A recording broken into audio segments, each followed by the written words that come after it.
Hi, I'm Elle Atkinson. I was diagnosed with autism, I think, coming up to 2 years ago now, and I was diagnosed as an adult, which is relatively increasingly common, but what that meant was that I had a long period of time, my whole life, of just feeling like I was wrong and that everything was bad and that maybe I was evil. And then since realising that actually I was just autistic and that's just a different way of being, I found lots of joy in being glad to be different and enjoying that. And this is a play that is kind of about that, but it's also about our main character Hannah telling her best friend Naomi that she is in love with her whilst Naomi is in bed with her boyfriend Marcus, as we all do, and then getting in her car and driving across the country and stopping in service stations because she likes service stations. This particular bit is Hannah talking about one of the first moments that she started to mess things up with Marcus, who is Naomi's boyfriend and Naomi. So yeah, thanks.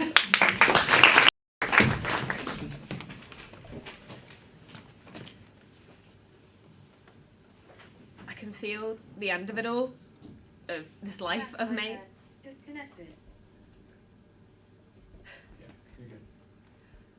I can feel the end of it, of this life I've made. Obviously my social life is over, but my job too.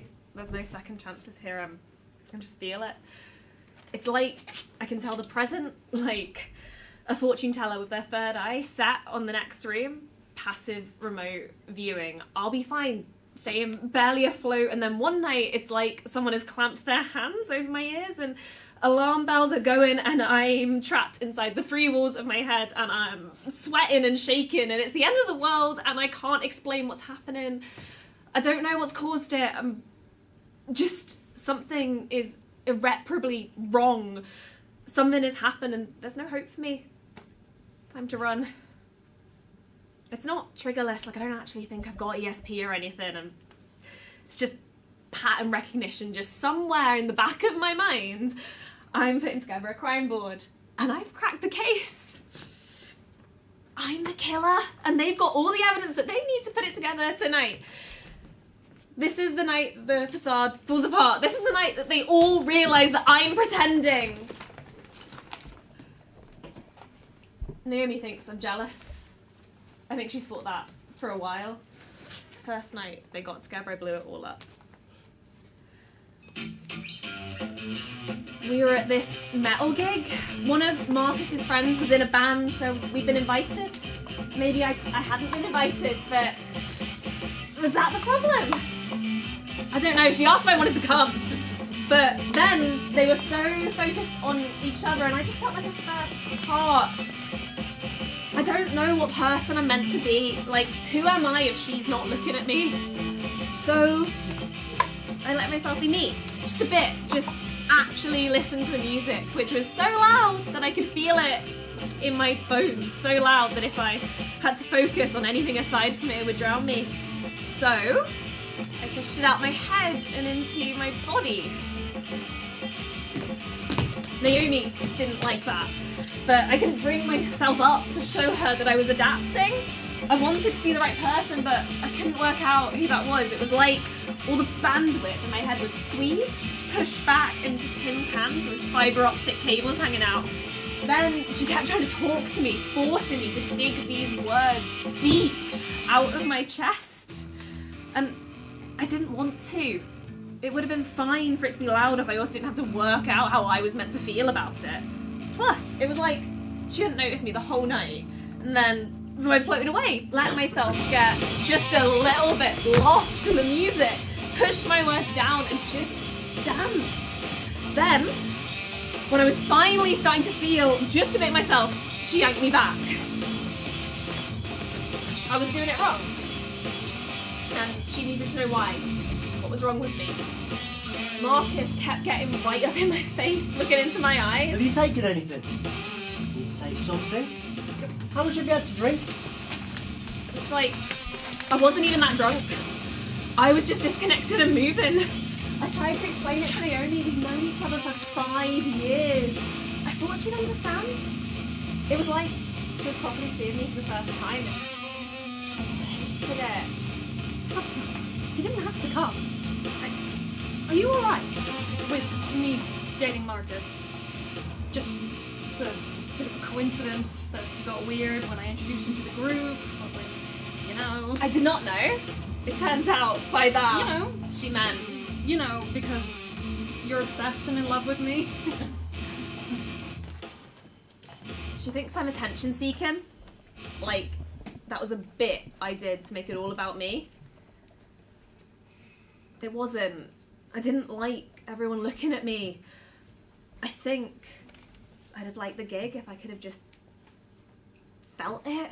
I think maybe everything would be better if I could just feel things. Like how when a train is coming towards a station and you can feel it in your feet and your wrists and the train board vibrates inside of your ribcage and your pupils and the wind brushes my hair and it's all overwhelming but not quite, just buzzing on the edge of too much all the time, and so long as you let yourself be moved by it. It's like music, it's a perfect chord so long as I can tune into it. But I had to hide it. Because if I try to let her in, she just looks at me and then drags me away from small wonders. Can everyone dance to that stuff? Are we just pretending to hide it? To not find joy? I like music too. I'm not dancing to trains. That would be... I'm not. I'm just like everyone else. I just don't like nights like that one. I think I'd have liked to have gone on my own, or maybe just a different sort of night.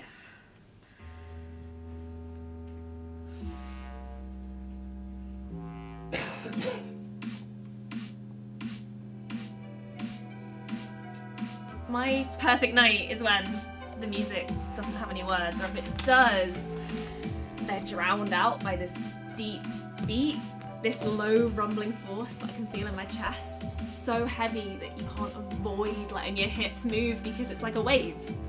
You've got to let it move you or you'll drown. But drowning isn't being overcome by the music, letting yourself slip under. Drowning is when you bob up and have to breathe the air, hear the world. I guess I'm a fish, inside out, like when you put your hands over your ears and hear the ocean but remove them and there's too much world. Suddenly, out of the music, there's the boundaries of the room and the feeling of my clothes, my feet on the floor and my hair always sticking to some part of me, and people who say, You alright? Going out for a cig, you wanna come? We're trying to get with you all night, what the hell is up? or whatever it is people are trying to say. If the night's good, I can't hear them. I'm too busy going under, letting myself float, breathing through gills I didn't know I had. It's like for once I have the same amount of oxygen as everyone else. I come up occasionally, just to catch a glimpse, just long enough to remind myself that I want to go back under. The beats have got me and the wave will come back around to lift me up again.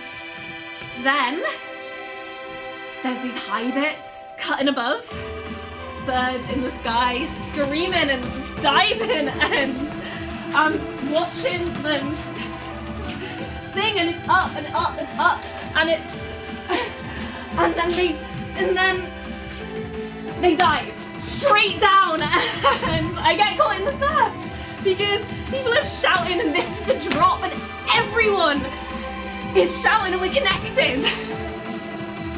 But the cycle repeats, and every time I get higher, and my feet move faster, and my hands are stretched out to the point that they're not hands anymore. And my head is in my stomach, but also high above me in a scratch on a walkway that I imagine must be for rigging, but my eyes are fixed. And my body is moving, and it's only when the music releases me that I look down at my hands and my feet and my skirt over eye contact. Because we don't need eye contact. In my ideal night, everyone else is part of the music too. So we get what we're trying to say, we're part of the same system. There's no judgment on my experience of sensation.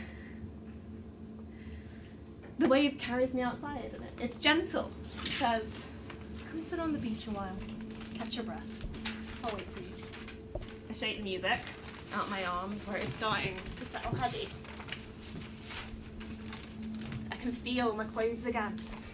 But if I ignore everyone else, the outside air is cool and the night is quiet. Nothing is too loud or too much or asking anything of me because it already knows what I'm trying to say. The night's saying the same thing.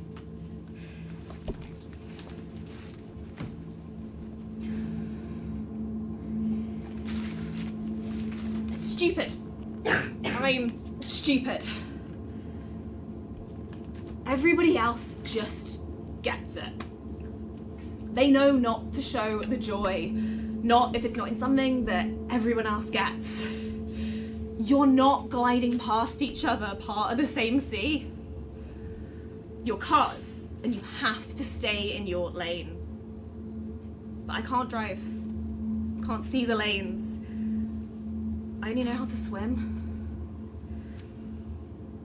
I get why she was mad at me. Like, if someone was swimming down the motorway, I'd say, what the hell? Why are you pretending to swim? Someone's gonna hit you and then it's gonna fuck up my whole journey. I should know how to drive. Why can't I just do things like everyone else?